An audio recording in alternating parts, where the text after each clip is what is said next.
Why is negotiation a dirty word? The BPO, we'll get into what that means. Bankruptcy situations. Do we work a bankruptcy deal or do we not work a bankruptcy deal? All cash deals. 11 things not to do. Show me the money. Feel the fear. And like it. Exit strategies. So as I said, you picked an incredible time to get started in this business. And if you go into your workbooks right now, you'll see that there is an article. And by the way, the workbooks are broken up the following way. The PowerPoint presentation itself is on the page numbers in between. And you'll have, in the beginning, about 15 or 20 actual pages that we'll refer back to. I wanted you to walk out of here today with the ability to know exactly where the key pages are, and they're right up front. And in the middle is the actual PowerPoint presentation with the slide numbers and everything else that we can refer back to. Can you get her a new workbook with the actual slides in them? So the actual CNN Money article said no end visible for rising home prices. And that's an article that, if you look at the date, September 7th, 2005, as recently as that, no end was visible for the rising home prices. Just exchange workbooks for her. And if you notice, that was fairly recent, September 7th of 2005.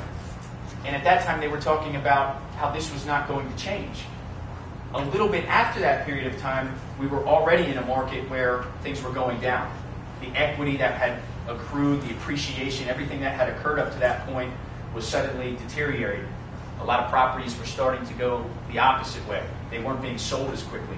And if you notice on a couple of the pages right after that, in that article, there were areas like Nevada, Arizona, Hawaii, California, even certain parts of New Jersey. The state of New Jersey was number 9, 12-month gains of 17%, and for a second quarter gain of 4.19%.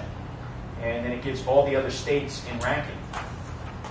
So I wanted to touch on that, and what I want to say is you have to be prepared for change in this business. You have to know that this business will change, and you might have to adjust with that. That's all part of the process, adjusting. Make sure that that's a fun part of the process for you. You want to change. Make sure that change is easy for you. So what in the world is a short sale? I'm going to actually define what it is. You probably know what it is. Does anybody want to take a shot at defining it before I do? What is a short sale? Somebody scream out. Somebody that knows a little bit about it. Essentially, a house is going into foreclosure, and you want to negotiate with the bank to have the monies owed decreased. Okay. In order to create some equity. He said a house is in foreclosure, and you want to negotiate with the bank to see if we can get it decreased. And even to further that definition, and that was great, a bank voluntarily accepts less money than what's owed on a property as payment in full rather than foreclosing on the property.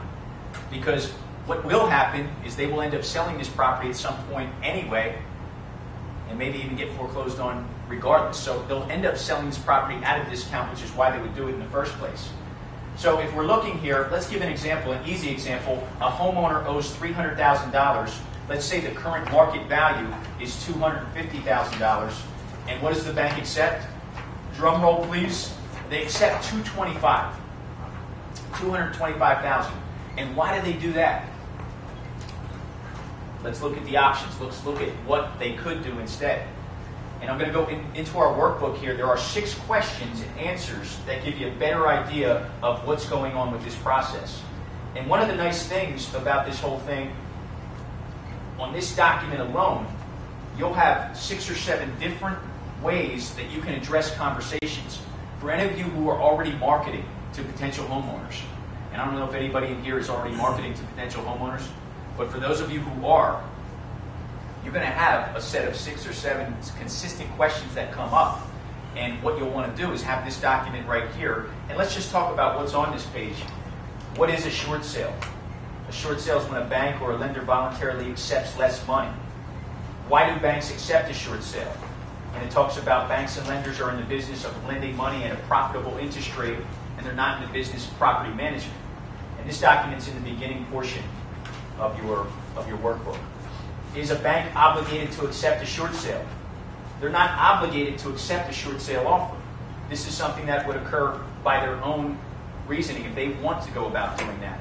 And it's after you prove to them with a package How long does the process take? A short sale could take at least 4 months to complete. And all of these definitions are even further advanced. And when you look at them, you'll be able to answer these questions for people that ask them on a regular basis. How does the process benefit a realtor? How does this process benefit a homeowner that's behind in payments? So 6 good questions and answers. And that's a document you'll refer to as you start to talk to homeowners on a regular basis. So what's the bank's alternative? They could foreclose on someone, and they do that, even in this state alone, they do that as many as 3,000 to 3,500 times a month. Another alternative is they take back the property. But what I just mentioned a minute ago is that they're not in the business of taking back this property. They want to lend interest on property. They could spend money to market.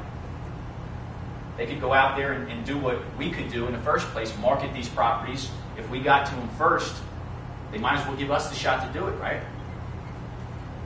And then they could manage the property. They could manage the property themselves. But they lend money, they collect interest. I want to touch a little bit on a systematic approach to this process, and we'll go into great detail on this whole process, but I want you to understand a little bit how it works. Number one, you do some marketing. You get your phone ringing. That's what marketing is. You get your phone ringing. Write that down, because that's something important to understand. Marketing is not you out there doing things where you're calling and convincing people and persuading people that they should be doing this with you. It's getting your phone ringing, finding somewhat motivated people to work with you. You screen the call, and then you decide whether or not this is a deal that you want to work on. You decide. That's a clear distinction. The homeowner can do business with you, but at the same time, you're deciding whether or not you want to do business on this property. Meet with the homeowner directly. That would be the third step. You would end up working with them directly. This is on page 6, by the way, of your workbooks. Meet with the homeowner directly. Get the documents signed and collected. That would be step 4. Get your repair estimates, your comps. What are comps? Who knows what comps are? Essentially, there were other houses in the area comparable to the house that we're selling. That's the idea of the value of the house. Okay, very good. He said that they are other houses in the area that will give you the value of this particular property. What is your mayo? It's what you put in your sandwich, right? Now, the mayo is the maximum allowable offer. The maximum allowable offer. Write that down. And what I mean by that is this is the offer that you'll extend to the bank that will be the maximum. You may actually start the process at a lower number, but at some point you need to know your cutoff number. It's similar if you ever go to a auction for property, a sheriff's sale, and you know what number that you can purchase at, and you can't go a penny above that. You want to know what your maximum allowable offer will be. And again, we're just touching on these things. This will get into much greater detail. I just want you to understand a little bit about how the process works. Then you contact the bank.